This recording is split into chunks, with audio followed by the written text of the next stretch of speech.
It's time to accelerate.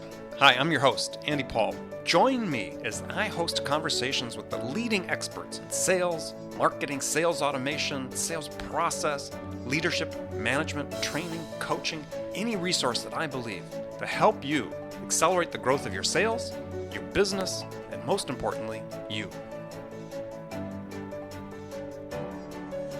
Hi, welcome to the show today. Our guest is the sales guy, Jim Keenan, mostly known as Keenan, author, speaker, consultant, aspiring conglomerate that he'll tell you a little bit about. And you can find him online at asalesguy.com. Keenan, welcome to the show. Thanks, brother. Thank you very much. I am happy to be here. Great. So rather than have me spew out some standard PR release about who you are and what you did, I want you to tell the audience what you do and who you do it for. Oh, my goodness gracious. Oh, self-grandizement. Oh, my gosh. I'm not good at that. What do we do? So sales guy, we have two divisions, sales guy recruiting and a sales guy consulting. And the simple method is we try to help sales organizations grow revenue, either by finding kick-ass, badass people and or by helping them restructure the sales organization via structure, strategy, people, and process. So there's your quick off-the-cuff. Perfect. So how did you get your start in sales and why sales? Oh, my goodness. Sales in general? Yeah. Yeah, that's like a lifelong story. So the bottom line is I just learned how to sell as a kid to get out of trouble. So when someone would, I did a lot of stupid shit. And so someone would get mad at me, and I started to realize they weren't mad at what I did necessarily, but the long-term consequences or the disrespect for other people. And so I became very in tune with other people's motives. Very, very in tune to other people's motives. And so I was quickly able to take those motives or those objections and overcome the objections. And so that's when I started to realize I was a good salesperson. And then I was an entrepreneur by nature. I was the kid in the neighborhood who always did the lemonade stand and the haunted house and the this and that and sold stuff for the school raffles. I was always winning that stuff. So people just like, oh, this guy can sell. So when I got out of school, everybody was running around offering me, hey, I got a friend who has a job. You got to go talk to him. And it just kind of fell into it. Well, what was that first job out of school?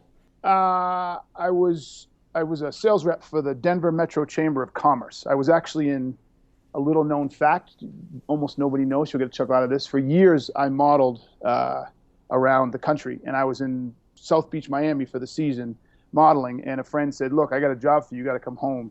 And I did the back of the napkin math, and I was like, I'll make more money in the long haul if I go get a job. I'll make more money now in the short haul. But I was like, screw it, I'll go the long haul. I went long and came back and took the job. And, so if I dig online, I'm going to find photos of you as a male model? You might. I've never actually done digging for that. I did runway Really? for Tommy Hilfiger. Met the guy several times. I did, remember Eastern Mountain Sports? Yeah. That sporting goods store. I did their stuff all the time. I was all over their stuff and their stores. I did, oh God, now I'm gonna have to remember. Back in the day, I had a Madian F here. I did that stuff for them and Jocelyn's, and I just did all kinds of stuff back in the day. God, never got to the GQ level, but yeah, I did all kinds of stuff. I never knew that. Well, fascinated to hear that about you. So you were selling for, what were you selling for the Metro Denver Chamber of Commerce? Memberships. Oh, okay.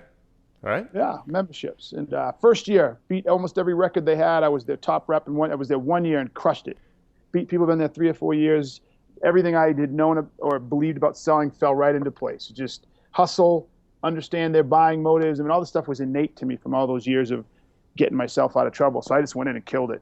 And the other guys were just sort of complacent, sitting around? No, they worked hard. No. Actually, they worked hard. There were some good ones. There were months, there was this one girl, Cassie. She was tough. I mean, I had to work hard to beat her. Another dude, what was his name? Jeff, he used to be the top dog. I had, every once in a while I had to beat him, but I just figured it out. And I think at the end of it, I just beat them all. Yeah. And did you have that aspiration to go into sales management, or were you content just to be selling? No, I had aspirations to go into sales management because I had aspirations to move up the ladder. I wanted more responsibility. I was always a leader as a kid. I went to camp, and by the end of the camp, I'd be the guy who had was the so-called, interim camp counselor who would work with the camp counselors. You know what I'm saying? I was just always sort of a leader. Right. So I always wanted more responsibility, always. And so where'd you go from the Chamber of Commerce? I went to a company called Born Information Services. It was an IT consulting firm. And it's a funny story. I'll make it quick. But I had worked at the chamber for a year, and I actually sold them their membership. And there were multiple membership levels. And I sold them one of the more expensive ones and said, by the way, what do you guys do? And they said, we IT consulting. And this is in 99, right before 2000. And I was like, well, that sounds cool. Technology is becoming pretty ubiquitous. I mean, this email thing's kicking off. And I was like, ooh, that sounds like a good place to be. So I said, I want to work for you. And they said, dude, you don't know anything. You've been selling for a year. You don't know anything about technology. You don't know anything. And I was like, nope, I don't, but I can sell. And the guy sold it to brought in the branch manager because they were opening an office in Denver. And he said, I understand you want to work for us, but I understand you have no experience. And I said, yeah. And he said, look, you seem like a bright guy. He said, what I need to do is I need to find someone with experience. I need to find someone who can hit the ground running and get the office up and going. And then once we get going, I'd love to talk to you. And I looked him right in the eye. His name was Mike Sexy. I looked him right in the eye and I said, I know, isn't that funny? I looked him right in the eye and I said, Mike, I completely understand what you're saying. I have one question. He said, what's that? I said, have you found that person yet? And he said, no, I haven't. I said, so therefore, every day that goes by, you don't find that person. I could have been working, coming up to speed. I said, eventually you will cross a crescendo where you will have lost time if you don't find him. So the question you have to ask yourself is, will you find him fast enough that I couldn't be up to speed and be successful, and therefore you're on the losing end of this decision? And I go, I challenge you to do that. And he said, he kind of chuckled at me. He goes, okay, I appreciate it. 2 weeks later, he calls me up and he says, you son of a bitch. All I've been thinking about you is looking me in the eye and saying, I challenge you. And he goes, let's talk. They hired me a month later. I was the third employee in that office. I was a partner within 3 years or 2.5 years. I was their number one rep out of the branch office. And then I became sales manager within 3 years and ran the team here. Yeah, just kept going and going. Well, that brings up a question I was going to ask later as we talk about your recruiting business and so on. But, if you're a sales rep and you're selling yourself to an employer, how do you sell those intangibles like you did? What's the key? What's the lesson, the takeaway for sales reps listening to this, looking perhaps to the next job, next opportunity? How do you package those intangibles like you did? Great question. This is one of my biggest passions when it comes to sales, and that's hiring salespeople, and more importantly, salespeople learning to frickin' sell themselves. You do exactly what you do when you're selling the product, right?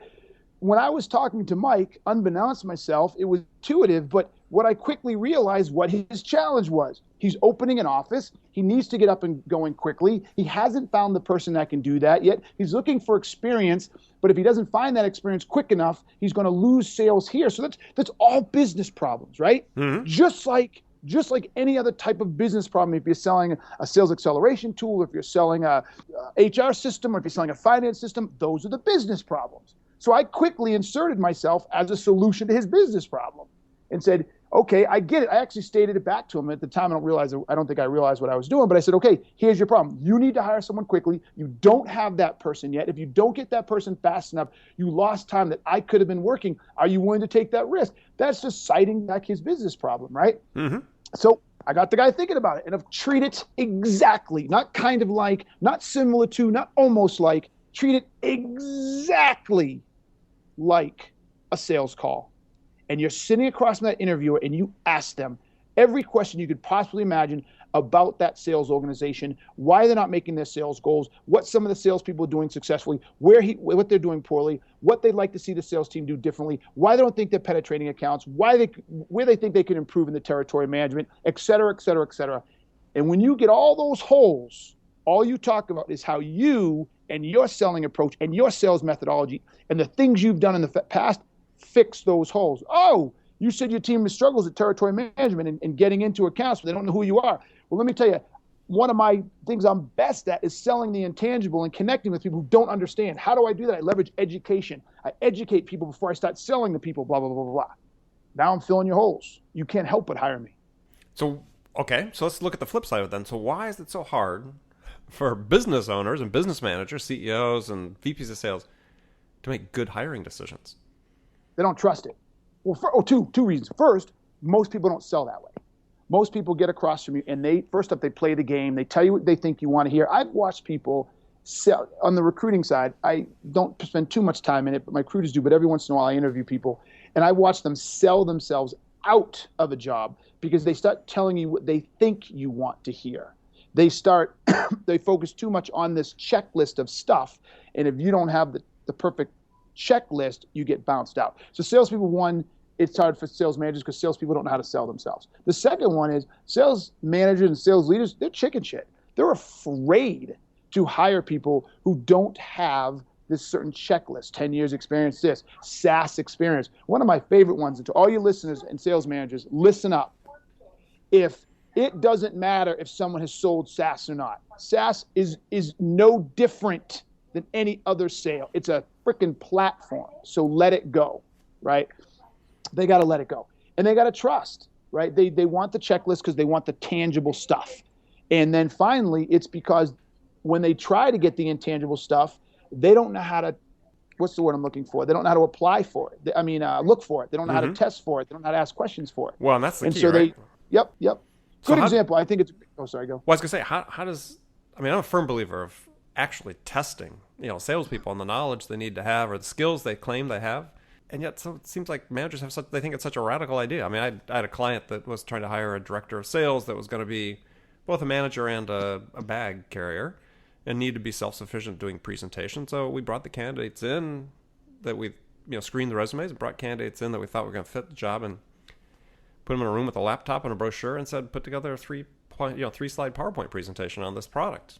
And we'll come back in 10 minutes and pitch it to us. And only 5 out of the 20 we brought in stayed around to do it. Oh my gosh. Wow. Okay, there you go. So there's the salespeople themselves not being committed to the process and not knowing how to do it. Yeah, somehow thinking I love that approach. I thought it was beneath them or whatever. Good. Well, that's filtering, because if it's beneath them, you can't count on them to be good salespeople. What else won't they do when they get the job? So how do you help companies verify and validate, claims that salespeople make while they're selling themselves to them? One of the problems I see oftentimes with hiring managers is they sort of fall in love with the candidates before they do the reference checks. The reference checks just become pro forma at that point. So from the recruiting side of the house, we don't help our customers or clients to do that. It doesn't really fit. And a lot of times they don't want to. They don't believe they have a problem. They think they've got it right. There's been times we've had to have conversations with our clients saying, you just let a fantastic person go. Well, they seem good. They seem pretty good, but we just felt that they just have enough SaaS experience. I'm like, are you kidding? Are we really talking about this? So I can't help those people. But when it comes to my clients on the consulting side, we build a methodology for the hiring process. And one of the things we do, which we do actually do on the recruiting side, is we force our clients to build what we call critical success factors. Tell us what is critical to getting this job done. And almost inevitably, they come back with some really high-level stuff like, good critical thinking skills, SaaS experience. I'm like, no. Get in the job. Get into it. Get into it up to your elbows and knees. Up to your elbows and shoulders. And what do they have to do? And then we start getting to some really good critical success factors. So I'm making one up. The person has to be fantastic prospector, and they have to generate large amounts of top of the funnel. Okay, that's a critical success factor. We can measure against that. Another one could be they have to be very detail-oriented because they have to draft their own proposals, and they have to be convincing via written word. The written word. Right. Yes, they be convincing the written word, so they can't be as oratory because proposals are critical. We have to respond to RFPs even though we hate them. That's just the nature of our world. Okay, great. So you get 2, 3, 4, 5 of those critical success factors, and that's what we spend 80 to 90% of the time focusing on. We can get to the other stuff, right? But if they don't have those 3 or 4 things, we know they're going to fail. Right. And then we build evaluation processes to assess those, and it just depends on what they are. One, as an example, one thing I love, Mark Robert's talked about in his book, the sales acceleration formula, is one of the things they found that was critical to success was being coachable. Mm-hmm. Right. And so in his interview process, he had them do a demo on the fly, then would tell them what he liked about them, tell them what he didn't like about them, coach them, and ask them to do it again. And he would assess how well they took in the knowledge, so he says absorb the knowledge, and then how well they applied the knowledge. And he could determine how coachable they were simply from that. So that was a methodology designed to find and assess a particular skill set or critical success factor. And we do the same thing here. And test it, which is so important. Test it. Yes. Mm-hmm. Yeah, I think that, and this, I don't know, get your opinion on it. My belief and what I've practiced over the years is that if somebody has a claim that they make either or verbally or on their resume, they need to be able to validate it and verify it. Yes. Mm-hmm. And that's your job to be able to come up with ways to do that. Yeah. All right, so I've got two hypothetical scenarios I'll run by you. Don't have anything to do with hiring. Well, maybe tangentially have something to do with hiring. So, but I'm asking everybody these questions. So, first one is you're a CEO or a sales manager with a company that's got a brand new, very innovative product.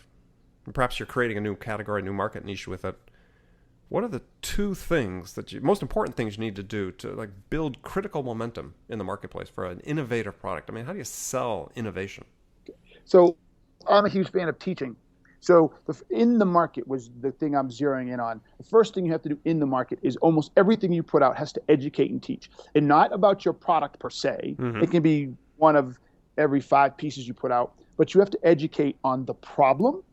You have to educate on the impact of the problem. You have to educate on why the problem wasn't solved. You have to educate on what happens when the problem is solved. You have to educate on the impact of the change going from where it was today to where it is tomorrow. You have to educate on everything you can. You have to be constantly teaching people who come to you, get in touch with you, or surround themselves with you. It's all about education and teaching. And you got to build a sales team that is able to educate and teach, right? So if you get someone, they're mavericks. I got to give the man credit. I'm spacing. It'll come to me in a second. Both sides of the table. Mark Suster, he's not a sales guy, and I'm jealous because I wish I had written this. He wrote his 4 types of salespeople, and he called them superstars, mavericks, journeymen, and get rid of them or fire them. Mm-hmm. And basically it was an axis of those who do really well with structure and direction, those who do really well, they're very natural salespeople. They don't need a lot of direction. Sometimes they actually fight it, but they can sell the intangible. And then the superstar who can do both. You need mavericks, those people who can sell the intangible, who can spin a vision and a story that gets people connected, who can educate them along the path, that don't need necessarily to follow a step by step, right? You need those type of people. Excellent. Love the answer. Okay, stay with us. We're going to go on a short break. Let's come back. Jim Keenan, sales guy, going to share with us some of his tips for quickly amping up your sales, and we'll be right back. Hi, this is Andy. Connect and Sell is used by sales reps at nearly 1,000 companies, including hundreds of technology startups and several Fortune 500 companies, to overcome the challenges of getting prospects on the phone. Companies using Connect and Sell grow their revenues faster by enabling their sales reps to have more sales conversations in 90 minutes than they could otherwise achieve in an entire week. Connect and Sell can be deployed directly to your sales reps, or you can take advantage of their outbound on-demand service, which delivers qualified prospect meetings scheduled directly on your sales reps' calendars. Visit connectandsell.com to learn more about how Connect and Sell can start filling your pipeline today. Welcome back. My guest today, Jim Keenan. You can find Jim online at asalesguy.com. All right, so I've got another hypothetical scenario for you. You're a new manager, hired into a team that's been stagnant sales-wise. You're under pressure. Maybe it's a SaaS company and they've got that metric. If you don't make a difference within 30 days, you're out. What 2 things would you do in the first week that could have the biggest impact? Get to know the team. So if I only had 2 weeks, the first thing I would say to somebody is don't ever if you know going in that they're going in the wrong direction, don't ever take a job with the expectations you'll turn it around in 30 days. Mm-hmm. You need to get buy-in on the front end that if they're going in the wrong direction, there is no panacea. And if they think hiring you is the panacea, you're not going to be the scapegoat. So you got to negotiate more time. But using your hypothetical, I think the most important thing you can do in the first 2 weeks is get to know the team. I mean, embed yourself in the team. Who are the players? Who are the influencers? Who are the strugglers? Who's not going to fit? Who is going to fit? Who can you rely on? Who can you not rely on? What are their skills? What are their strengths and weaknesses? How do they interact with one another? How do they collaborate together? And that's your core sales team. And then look at the surrounding team. Who's running marketing? Who's running product or product marketing? Who influences them? Who is supporting sales? Who is a detractor from sales? And basically know all the players involved as much as you possibly can. Okay. I like it. So what is the single biggest challenge that salespeople have today? I'm going to say them. So if you had asked me this question 4 or 5 years ago, I would say competition in the market. We were still coming out of a slow economic time, and people weren't loosening up their purse strings. So your value propositions had to be substantially higher, and you had to, et cetera, et cetera. But today, people are spending money. We're seeing growth. You have all of the tools in the world to support you in that effort. You've got social selling as an additional tool of value proposition or approach, a strategy to help you. So I think it's salespeople themselves. I still don't believe the average salesperson can sell to save their life. I encounter salespeople every day from a recruiting perspective or trying to sell me on stuff, and their absolutely lack of ability to find out what the true business problems are, their lack of understanding of business principles, business acumen, the processes and the approaches at which their product or service affects. I mean, that's the big one to me. If you sell something, 9 out of 10 times that product or service affects my current way of doing things. And so if you can anticipate, or better yet, you're educated and schooled on how we go about our business in the areas of our business processes and our business methodologies in the area of which you sell and market, you should be asking me those questions. Hey, Jim, how do you currently do X today? Would you mind sharing me the challenges of trying to deliver Y, or whatever the case may be, and get all that out of me, and then say, oh, look, we can make that process easy. We can make that methodology easy. We can simplify that approach and get me engaged. But they don't. They just want to start talking about their product. They move really fast. I had a guy call me up the other day and say, hey, I'd like to talk to you about, getting you lists. I don't even think he knows. I was like, why would I spend 5 minutes? You're talking about lists. Why do I need a list? Why would I need a list? Why would I need your list? I don't use lists. I was like, no. And I hung up. He goes, okay, thanks. I thought to myself, yeah, you're your biggest problem. Right. So salespeople are their biggest problem. So what role when I think about you, I think about attitude, right? I mean, your attitude is great, right? So you got the whole, the badass thing, and you live it. You are this person that you portray. So, and obviously it's had a role in your success. So what role does attitude play in sales success, and how can people develop a more fearless attitude that gives them the confidence to ask some of these questions and act the way they need to act? Ooh. This, my young brother, is a deep, deep question. Look, I don't know why people don't have the right attitude. I don't know why people don't commit to themselves. That's what I'm going to tell you right now. So everybody listening, you may not like this, but you don't commit. You're not committed to your job. You're not committed to much of anything. I'm not going so far as your family, because I know you feel that way. I'm not going to dig that hole on myself. But you're not committed. Let me tell you how. And I'm actually going to post this graphic today or tomorrow on Twitter. The world is an interesting place when it comes to commitment and getting stuff done and growing, right? If you look at when people do things, there's a curve, a bell curve, if you will, right?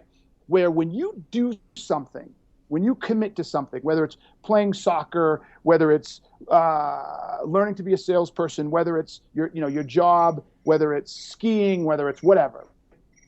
When we start something for the very first time, the return on investment is awesome, isn't it? When you learn something for the first time, if you put in 2 hours, you can start to understand it pretty quickly, can't you? Mm-hmm. You get better pretty fast, right? Right. And then if you put in a couple days, you get better even faster. So what happens is when we learn things and we get involved in things, we don't have to work too hard to get return and get better. But somewhere along the line, that switches. And all of a sudden, you start going on the downslope. You have to put in more and more and more and more time to get better. And most people don't cross that hurdle. They do just enough to be okay. I call the first people who get in and start doing something and quit right away, I call them quitters. The people that get in after don't quit and just kind of play in it and keep working as long as they get a positive return for their hours. 1 hour of work, I get a lot of return. I call them dabblers. But when you get to the top of that bell curve and all of a sudden you have to work harder and put in more effort to get little return, they're your hobbyists. And then as you go down that even more and you have to put the amount of time a professional athlete has to put in to get better is weeks, months, if not years, to see a little bit of improvement. They're your professionals. And then below them, they're your superstars. Almost nobody plays in the professional superstar. Few people play in the hobbyist. Almost everybody's a dabbler. Why they're a dabbler, I can't tell you. I don't know. But they just can't commit. The minute it gets hard, the minute they have to actually go the extra mile and actually have to sacrifice, they don't do it. I ask salespeople all the time, what's the last sales book you read? Oh, I haven't read one in a long time. Well, then how the frick do you call yourself a good salesperson? What is the deliberate learning you've committed to over the last 6 months, year, 2 years, 10 years, 12 years of your career to get better? And if it's nothing, I don't know why. I don't know why people think that they don't have to get better. Yeah, I just posted an article about what are you going to sacrifice to get better, right? As if you just talk about 1 hour of TV a week, right? Stop watching The Bachelorette or The Bachelor or whatever your guilty pleasure is, and read a sales book. Something that 1 hour a day. That's all you need. 1 hour a day. I don't know why, Andy. If I knew why, I'd be the new Anthony Robbins. I couldn't tell you why, but it irks me. And I think it's one of the things. I think it's lack of self-awareness, and I think it's lack of accountability. People don't like holding themselves accountability. They're full of shit. I'm telling everybody listening right now, 9 out of 10 of you are full of shit. You're not as good as you think you are. You're not committed to getting as far as you want to get, and you're convincing yourself you are. Actually, I wrote a post just the other day. You'd love it if you want to check it out. It talks about what real hard work is, and there's what I call the convincer zone. Mm-hmm. And basically, the idea is hard work, as we define it, isn't what most people define it, because hard work is measured on 2 axes. It's measured on actually the complexity, the pain, the difficulty, the difficulty, right? It's hard. But there's also another axis, and that's, do I like it? And there's a lot of things that are quote unquote complex, onerous, difficult, hard, painful, gruesome that we like to do. So that's really not hard work, right? Right. And then there's a lot of work we don't like to do that's not very hard. It's easy, it's quick, like filling in Salesforce, for instance. That's not, we don't like, it's not hard work, but we don't like it. So it feels like hard work. But we do it and we say, look, I'm working hard, I'm filling up my Salesforce, but that's not hard work. True hard work. So when we're doing those 2 things, when it's either we like it and it's hard work or we don't like it and it's easy, we're convincing ourselves we're working hard. That's the convincer zone. What real hard work is when I don't freaking like it and it's freaking hard. Will I do that work? And to your point made earlier, is the marginal return you're getting on it is small, but that could be the difference between winning and losing. Holla, yeah. Absolutely. Yeah, absolutely. I wrote about that. It's 1% makes the difference. There's a great Tour de France, as we're recording this, the Tour de France is on. And there's an article I read about professional bike riders, the Sky team. That's one of the prominent teams in the Tour de France. And they do everything in terms of how they fix the bikes, the position of the riders on the bikes, how they, their tactics in the race, the diet, everything is designed for what they call the aggregation of the 1% marginal gain.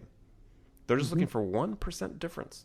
And they know if they get that 1%, all that hard work for 1% improvement, that's nothing to sneer at. That's the difference between winning and losing. Holla. Yeah. Yeah. Most people don't want to do it, though. They're content. I think that's it. I think they're content and they're happy. And so they just accept it. Yeah. And I think also they're sort of protecting what they have, right? And I think as business owners, a big lesson for business owners, salespeople have had some successes. Once you start trying to put yourself in a position of just protecting what you have, then you start going downhill. Yes, no question. There's no standing still. No. All right, we're going to wrap up here with some rapid fire questions. You can stream of consciousness, you can give one-word answers, or you can elaborate. So what's the most powerful sales tool in your arsenal?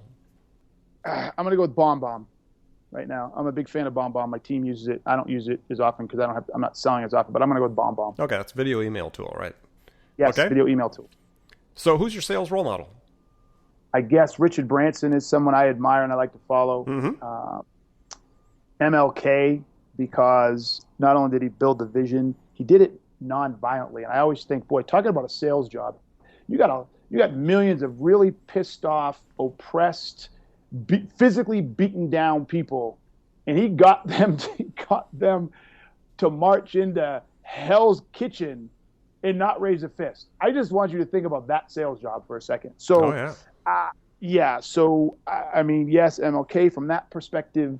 And that's a great point because salespeople tend to forget that sales is equal part, inspiration, leadership, as well as knowledge and all the other things that But in being able to inspire somebody to take a journey with you is fundamental to selling. So all the stuff you just said is sales acts, sales tactics. True sales, in its essence, in its simplest form, is influencing change. That's it. All the stuff you described is how you do that, right? But sales in itself is influencing change. I agree. And the best salespeople can influence change of any type. Get my kid to eat their broccoli, get this man or woman to marry me, get my boss to get a new office, get someone to give me the promotion. get someone to hire me when I don't have any credentials whatsoever, right? That's all influence. I love that example. So what's the one book every salesperson should read? Execution. Who wrote it? Bet that Larry Bossidy and Ram Charan. Okay. The reason I like that book so much is really not a sales book per se, but it's about execution. And what I really like about it is it literally, it's the most influential book in my life because it changed how I looked at the world. It forced me to start asking questions about how to get it done. So when you start looking at the world through the eyes of how do I get it done, someone comes to you and says, I need this sold next week. And in the past, I would be like, I can sell that and I'll run out and do it. After reading that book, I was like, well, wait a minute. How am I going to do that? Who do I need to talk to? What calls do I make? What markets do I need to go into? What happens if this doesn't happen? It was what? And it changed everything. And most people aren't good at that execution part. What's your favorite music to listen to psych yourself up for a sales call? Hip hop. And or hip hop / rap, and or every once in a while there's a heavy metal band that creeps in that really gets my attention. I like Linkin Park. My big one today is Five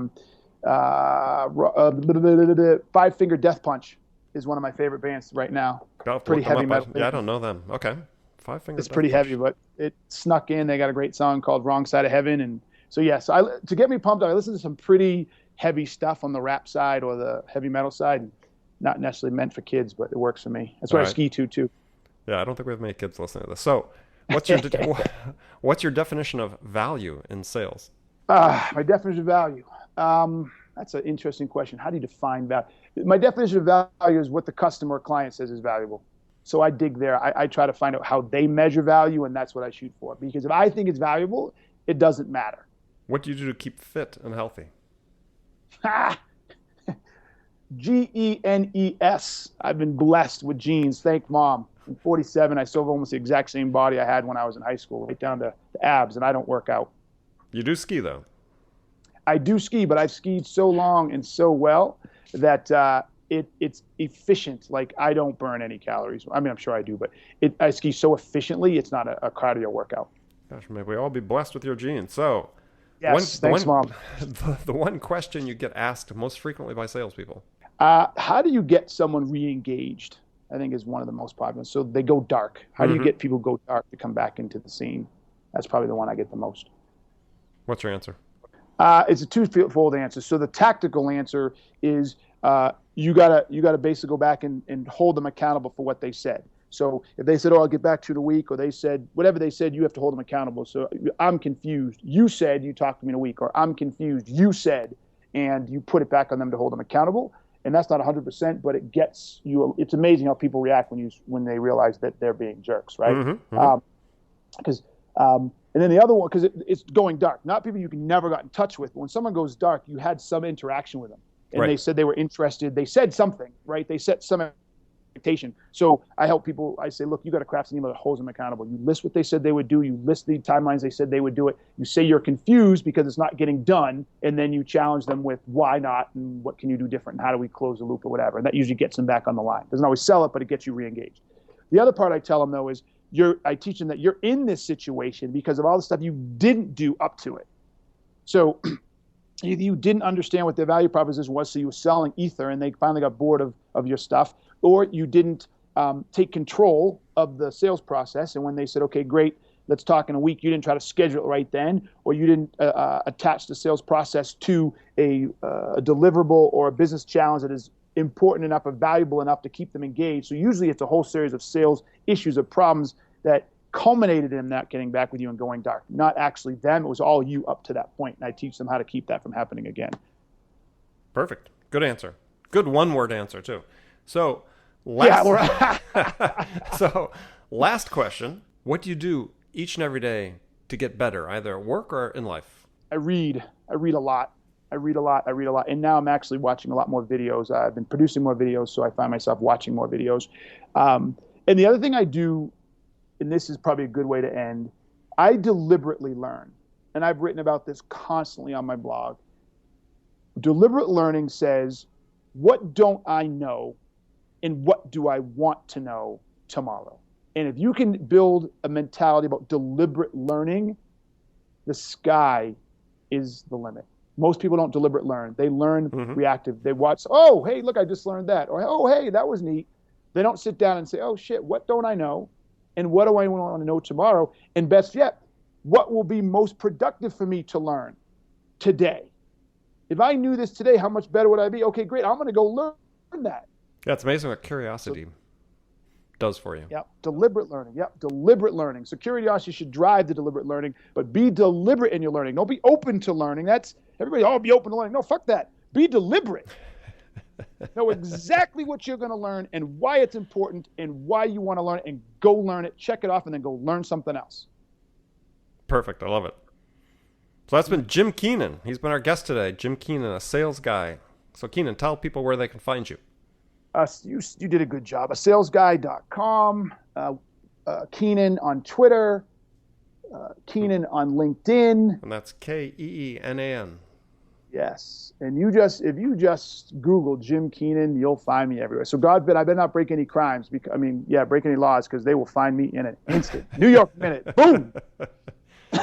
Well, you didn't break any laws on this show, so we're good.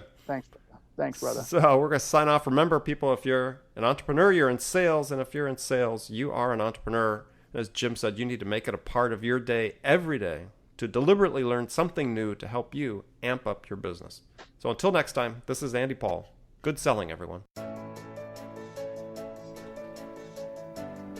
Thanks for listening to the show.